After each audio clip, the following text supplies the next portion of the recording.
Hello, it's Peter Wright and Kathleen Beauvais in Ontario, Canada, with another episode of the Yakking Show. This is a show that provides you with a greater range of tips and ideas, actionable tips and ideas, than you'll find practically anywhere else on the internet, all brought to you to help you in business and in life. And a quick reminder so that you don't miss another one of our interesting episodes, sign up, go to our website, theyakkyshow.com, and sign up for our newsletter. It's my first job is to introduce co-host Kathleen Beauvais from Waterloo, Ontario. Hi, Kathleen. How are you today? I'm doing great, Peter. Thank you so much. And thank you all so very much for tuning in to our show. We so appreciate you and we love reading your comments. So please keep those coming. And if anyone is interested in being a guest on our show, you're welcome to visit us at theyakkingshow.com. Click on the contacts tab and simply complete a very short application form. We would love to hear from you. And as Peter mentioned, we do have another special guest with us today. His name is Chris Schwager. Hello, Chris. How are you? And welcome to the show. I'm well, and thank you for having me. You are the co-founder and head of marketing at Ridge Films. It's a video marketing and production company in Sydney, Australia. So you are quite a few hours ahead of us here in Canada. And for our audience, Chris, can you please give us a little bit about your background and what led you into the world of video marketing? Well, I have a long history in video. I spent most of my life dabbling with video. I am the youngest of 8 children, so my attention to get noticed, it was started at a very young age. And by the time I reached my final years in school, I decided I wasn't much of an academic, and video was a creative space where I could extend myself. I didn't need any credentials to call yourself a videographer or a video director. And so I went on that journey and self-taught for several years, directing shorts and feature films and whatnot, until the point where I realized that the world of creative video may have an audience that may pay at some point. The world of professional video marketing and video production is guaranteed to pay. And so my favor swayed towards committing to the world of video and helping businesses all over the world to produce content that enhances their marketing, their sales, and their comms. Mm-hmm. Excellent. Excellent. So before we get into the business side of what you do, just an aside, I'm a little anti-broadcast or satellite TV. So I subscribe to a little service called Acorn TV, which is primarily Australian and English because of my background and English stuff. And we've had some really good Australian episodes and movies come through on Acorn. So, and yet you don't hear much about Australian filmmaking in the general world. Is it quite a big industry in Australia now? I'd say no. I mean, Okay. look, I'm talking fairly inexperienced here because I have no ties with the film industry at all. I severed that pretty much after finishing assistant directing a film called Gabrielle back in 2005, and it was released to Sony Pictures, when a theatrical release worldwide in 2007, and that was the turning point for me to commit to a life of being able to support my life, my family, and having certainty, having some consistency, and like all the freelancers and whatnot that we hire over the years, they can be here, there, and everywhere at times, and they go where the money is, and I wanted something a bit more stable than that, and hence, in 2002 we started Ridge Films as a way to commit to something that was actually going to support and educate and nurture the broader business community. We know in Australia, the 1.9 million small businesses, and they all suffer from very similar challenges, and that is to try and understand this world of digital, web, social video, all these things are conundrums. They're barriers. They stop people from doing what they need to do, that takes them away from what they've got to do in business. And the big undoing here is education. It's the missing link, and when we started Ridge Films, we knew that we were going to be very heavily involved in the education. And when the the sort of introduction to things like YouTube came out, and DSLR cameras and technology made life easier for people to produce content. We knew that that had to come with an element of accountability, and people needed to know that it's not all just about producing content. It's about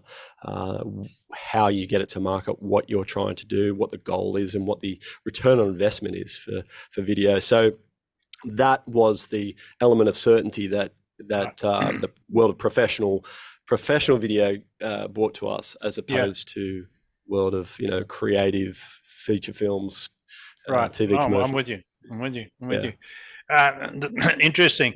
Okay, so you make a statement that you think video is the most effective form of marketing available. So, Chris, tell our audience a little bit more about why you say that. Well, I've been able to simplify in our workshops the reason for video in the first place, and that is to articulate, communicate faster and clearer than a human.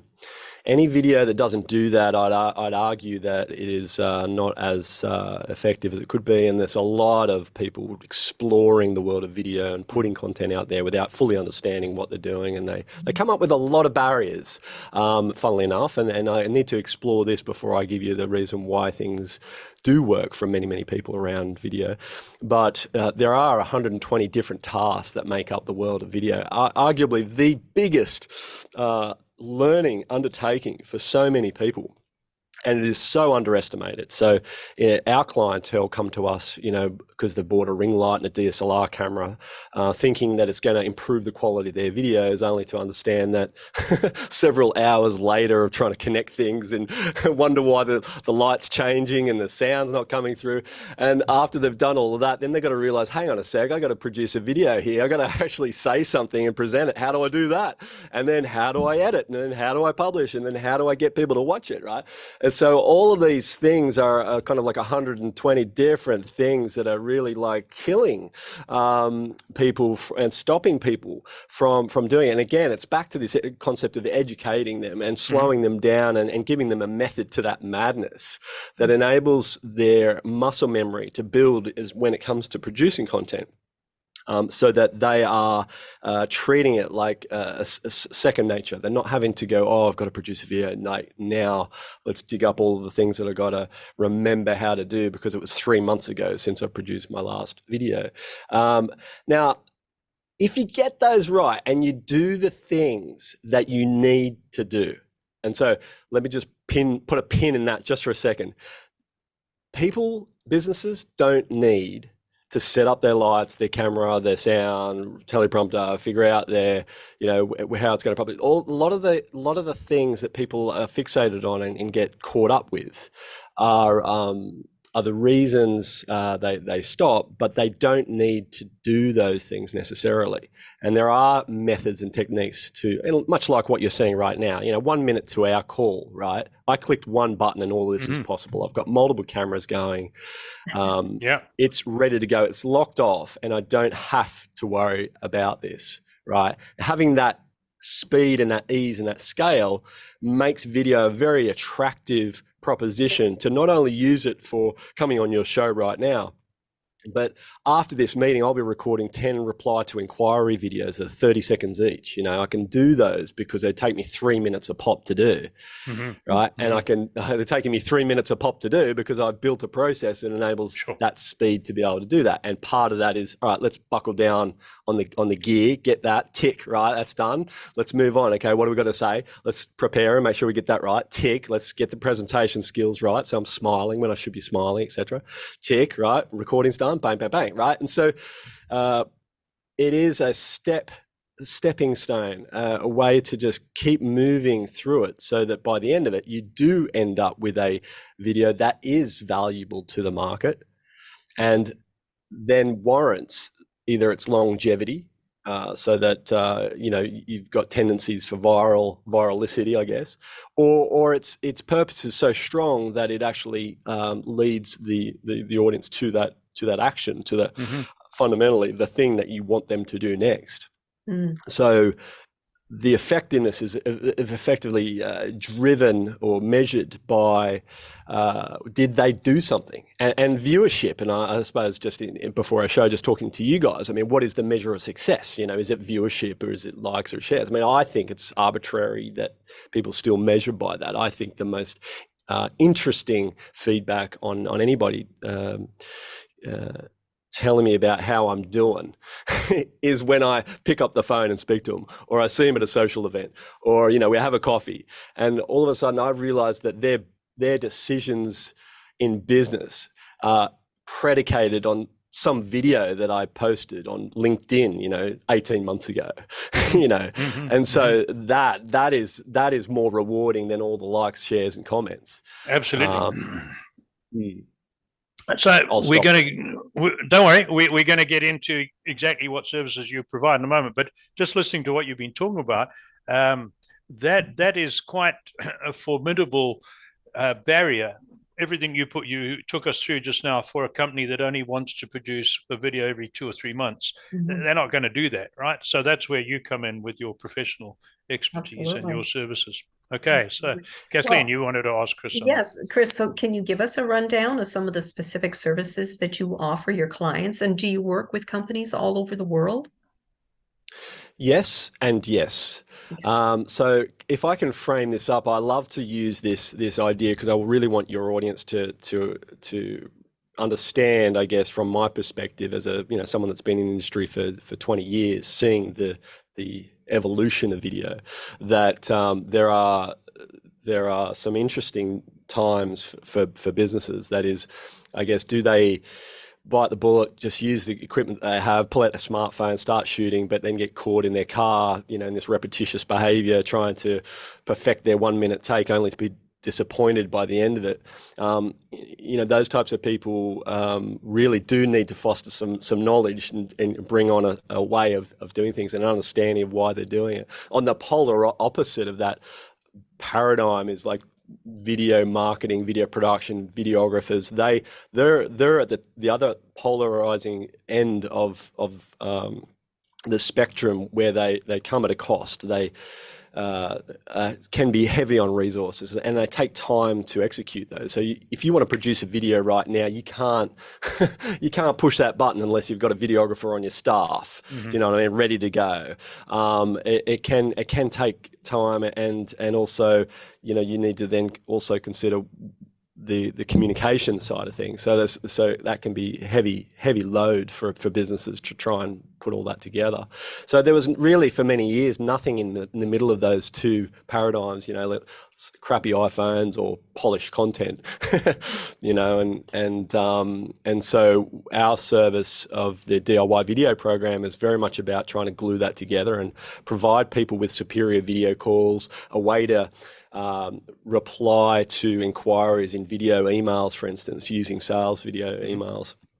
And just purely, and I think this is the biggest win for so many businesses, because it is so trendy right now, as businesses want to be prevalent on social media. They want to come off looking more polished and presentable, and this is a beautiful way to enable them to do that, because they have a system now, and it's called the DIY Desktop Studio, that is just ready to go. It's not something you need to set up every single time. All that hard work has been done. So if you want to be communicating or put a commentary out to the market or whatever it is, then you have access to do that now. And we've just solved the biggest problem of all, is that setting up and packing down gear. Done. Tick. Okay. Let's get on and just focus on our businesses as business operators, right?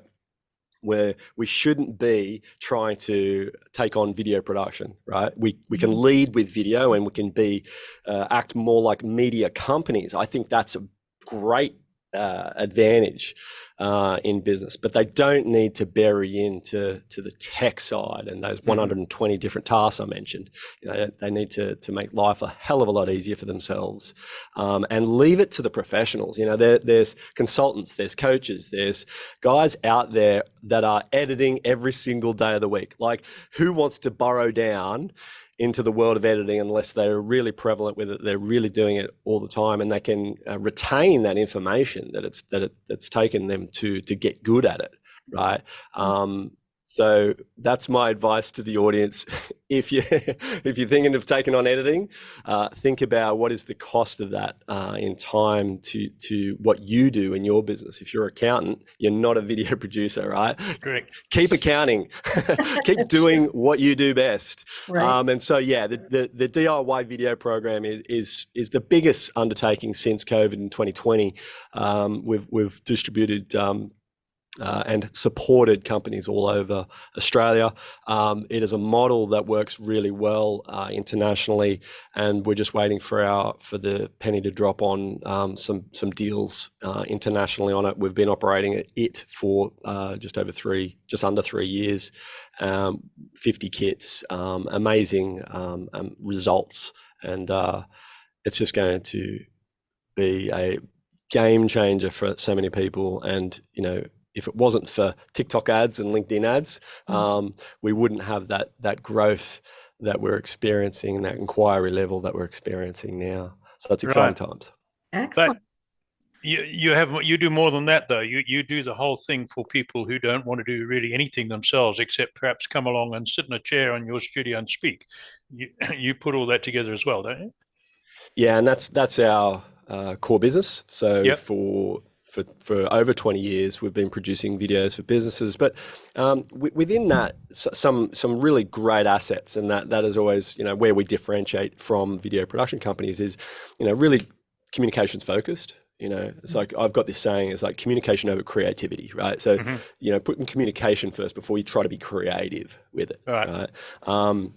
So the scripting is huge asset, and also the on-camera training that's embedded in every product, every video product, and we've got 30 odd products that we have, professional products, and everybody gets on-camera training beforehand, right? So they get a good dose of what they are capable of. Nobody really knows. Everyone's just going through this barrier of trial and error. They're building all of this, they're building all of these, like this uncertainty about what they are and who they are. And, it can be very deep rooting. And they come across someone like us or me. And I go, no, sounds good. Let's watch it back. You tell me, this is how we're going to improve it. We're going to undo your bad habits and we're going to rebuild good ones, and you're going to be a rock star in 90 minutes, Yeah, you're not going to be like, hey, Channel 9 presenter ready to go, but it is a accrual of knowledge and confidence that you'll build as you start to get a skin around this, and you'll be able to excel. And again, it's all to do with how frequently you're going to do it. And if you're doing it regularly, you'll just get progressively better. But that catalyst for learning what's right and wrong as the camera sees it, I've got a saying, which is your brain lies to you, right? The camera doesn't. Yeah. Your brain lies to you, the camera doesn't. The camera is like the evidence, right? And so, you could argue and say, well, but iPhone users sitting in their car, they're watching them playback every time. Yeah, but they're not objective, right? They're not looking at this subjectively and going, and letting it go. Let it go. Let it, be vulnerable to the world, and some people just struggle to overcome that hurdle. But I'm a huge fan of it. But yeah, so that's the world of pro video marketing, and then video coaching is probably the three big areas. DIY, so done, do it yourself, done for you, and done with you. Done with our you, kind of catchphrase, I guess, and supporting businesses, video coaching, helping them to implement these processes, maybe even appoint a champion within their organization to manage the video side of their comms, rather than just a videographer who's glorified owner and operator of equipment. There's probably videographers listening to this going, oh, what did he just call me? but that's you're not going to go to a videographer for communication help, you know what I mean? So that's right. Yeah. So you've covered a few, but I'm sure you've got some more horror stories in your war chest. In your experience, what's some of the biggest mistakes that businesses make when they're trying to create their own videos? I mean, you've covered a few, but you must have some glaring examples. Yeah, I guess I don't want to overlap on the equipment, No. but I just see it every single day, right?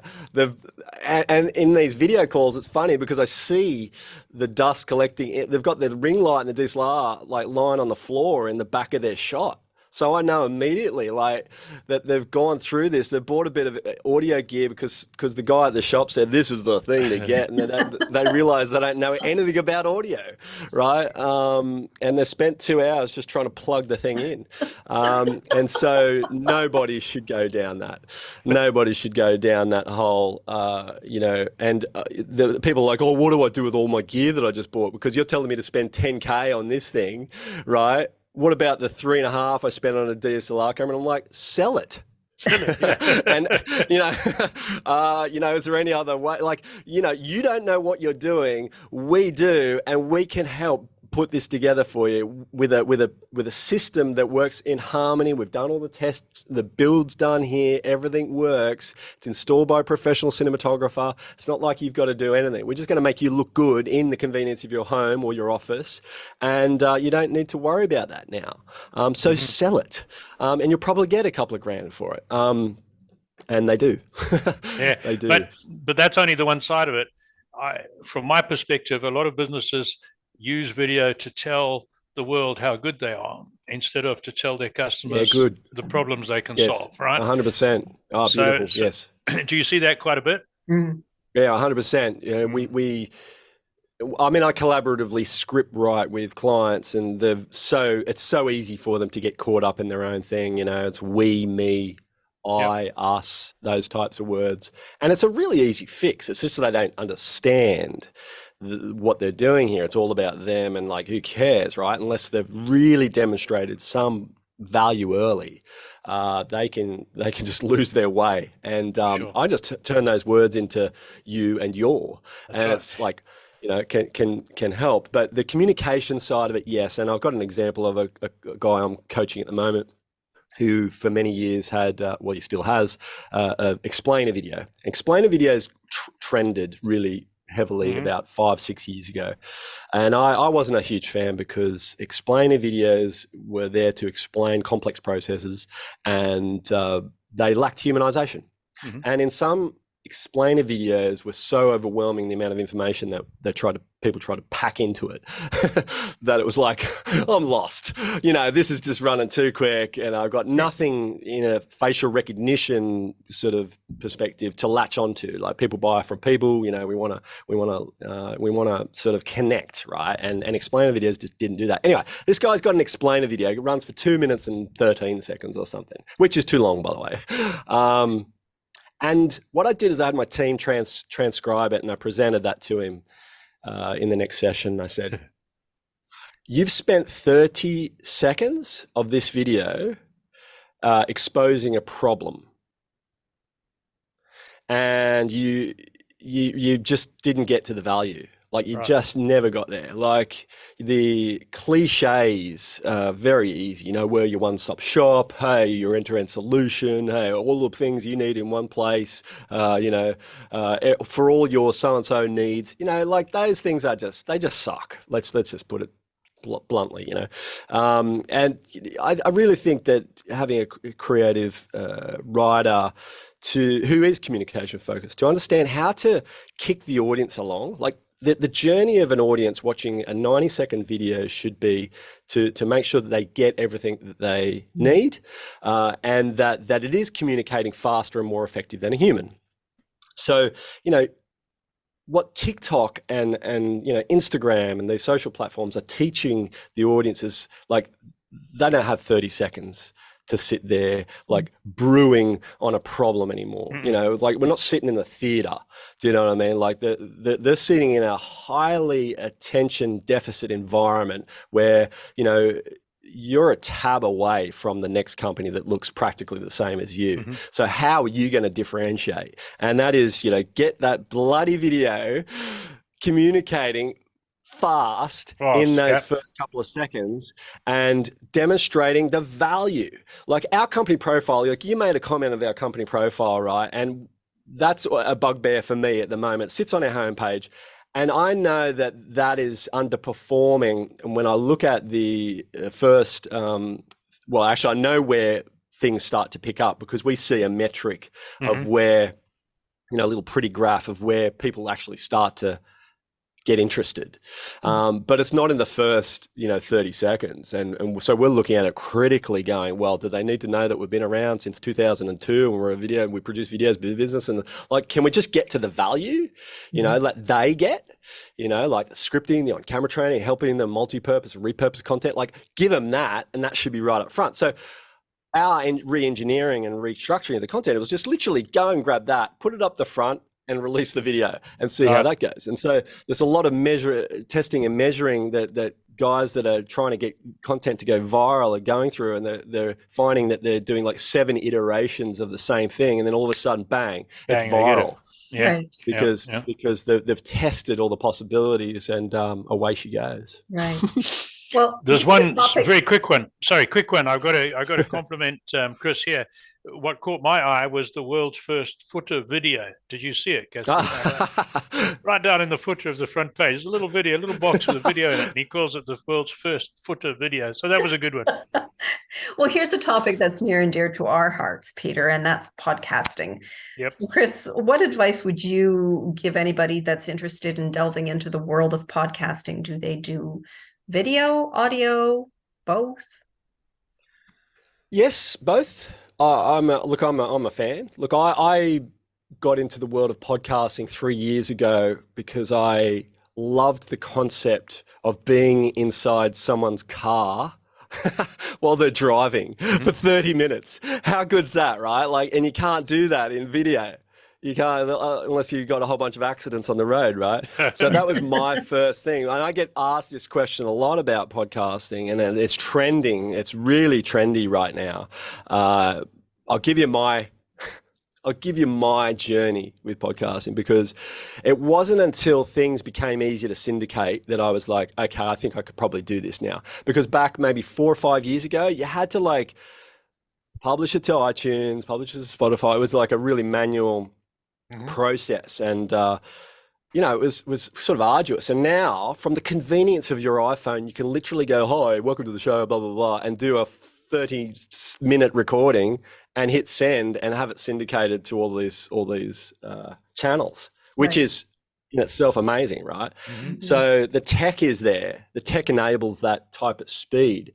It still comes back to now, all right, well, how does your show differentiate from the other show? And, how polished do you need your thing? And how do you manage the back end process? So looking for guests and coming on the show and all of the tech set up. Like, it is very similar to everything that I've been ranting on about. It's like, I started doing this on my own, but again, it was taking me away from what I do best, right? And so now I have a team of 4 people, including myself, that actually produce the show. And I thought it was all bullshit, right? Like, back, people were telling me, oh, you need a show producer and you need this and that. And I was like, yeah, man, I'm going to just do it myself. And I did for 50 episodes. I was just like, no, I'll just do it. Boom, off it goes. No editing, blah, blah, blah. And then I just started to kind of smarten up a little bit and go, this is unsustainable, So my team, just so you know what it takes to produce a show, my team, and of course I'm not talking to you guys are already producing a show, but for your audience that are looking at this, I've got somebody that goes out and finds people to interview. There is somebody else that actually goes, and we've got a video tips segment, so like DIY video tips segment. So she actually goes and finds those and produces the scripts for those.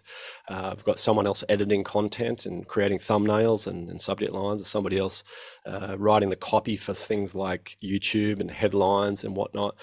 There's a whole bunch of email marketing that goes as a part of the process.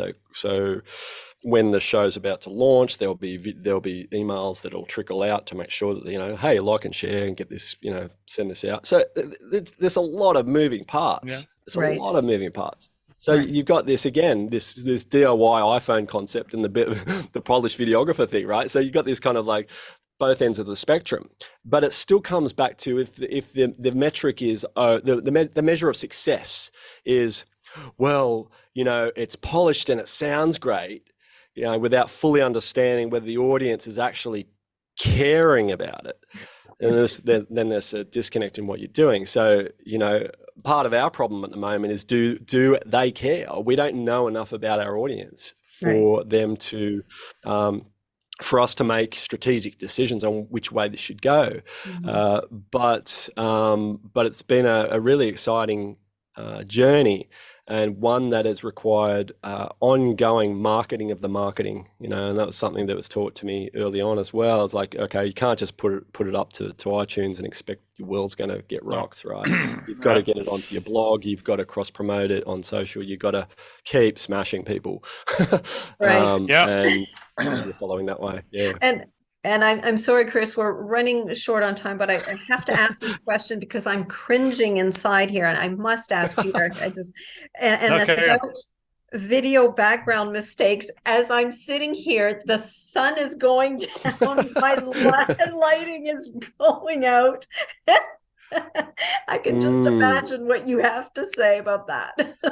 Yeah, look, the biggest thing is people like green screen, like it's such a big thing. People think that green screen's the bee's knees, and that's one of the things that I constantly get asked when it comes to backgrounds. And I think people need to go back to basics, go to things that are simple. Like the problem with green screen, and I've deterred a lot of people away from it, particularly bringing them into the DIY video program, because I take one look at it and it's like draped up in the corner over here. So it's completely useless. And I'm like, what's, he goes, oh, I'll pull, what's that for? I'll pull that across every once in a while. And I've just seen you open up your window, by the way, Kathleen. So thank you. Another light on because it's yeah, you were sort of disappearing into the gloom there. Yeah. I'm so sorry. Yeah. I'm so sorry. We've had various feedback on our backgrounds, mine more than Kathleen's, and that I used to have a fairly plain one. And then I changed it around, and a number of people said, well, it looks interesting, and then quite often it'll prompt someone to talk about books or funny lights or my marathon picture in the back. Sometimes it adds a little bit of value to the show. Yeah, for sure. Yeah. So sorry, I've got to ask you, we're running, as Kathleen said, we're running out of time, and Kathleen's always our timekeeper. So I don't want to get into trouble here, but I've got a very important question I've got to ask you. So you've advised, consulted, helped, and sold your services, video services, to a number of companies and individuals. So you've probably got a pretty good idea of what the differences between those who make a success of business and those who don't. And I don't just mean making a lot of money. I mean ending up with a balanced life as well. Chris, in your mind, is there one habit or characteristic or mindset that differentiates successful from the average, or is it more complicated than that? Yeah, I looked at this question and I was like, all right, what's the measure of success? Like, we could go in this so many different directions here, because for someone doing a crappy video but overcoming their fear of presenting, and they're really happy with what they've done, and people are on there supporting them and commenting and saying well done, and we know what a big hurdle that was for you. That's a successful activity, isn't it? Like, but here's my short answer.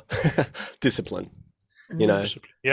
Just like, it's so easy to get led astray. The one of the biggest things, I guess, after the tech is people getting busy, and it's just like on the back burner. That's it. So I got a law firm in Melbourne, for instance. They deployed the DIY desktop studio. We appointed a champion. They were basically there to run the equipment and support the lawyers that were going to come in and do their bits to camera and go out. So they didn't really need to know too much. They didn't just need to present their topic, and away they go. But I realized after 9 months, they produced 1 2-minute video. 1 2-minute video. And I said, wow. 1 2-minute video. Yeah. And so I said, look, what happened? What's going on? And they're like, oh, we got busy. And we edited the video ourselves, which took us, 6 hours. And I was like, right.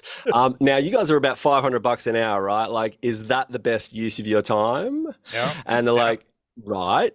And I said, you got to get into video coaching. We need to get you back steered in the right direction. You've got an asset which arguably now has been degraded to a ring light and a bloody DSLR camera, right? Because it's doing the same thing. It's collecting dust in the room because nobody's taking control of the potential of what this could do for your business. We all know that that buyers gravitate towards faces in the decision-making process, and the law firm is, clinical in its kind of image to the market. And so the legal industry of all industries are the ones that need to have more faces and more humanized content to the market, and yet they've been stifled by, we got busier, and they're like, that was the end of that. So it's building that consistency, building a discipline, repeating a process that makes it easy for them, not like, got to do a video. We want the other thing. We want, I'm just going to do a video,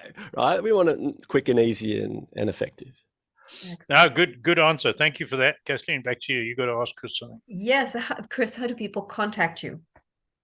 I think for those that are interested in what I've been talking about with the DIY stuff, then go to ridgefilms.com.au/DIY, and that will put you straight in there. And in fact, if you went through on that journey, you would end up with me, because I'm the head of sales at the moment with the DIY stuff. But yeah, check out the LinkedIn profile. I'm sure there's a link to that in the show notes.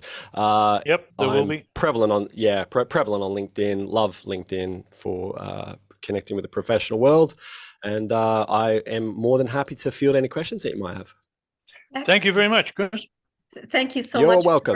for being on the show today, Chris. We really appreciated having you. And thank you all once again for tuning into our show. And until next time, take care, everyone. Bye-bye.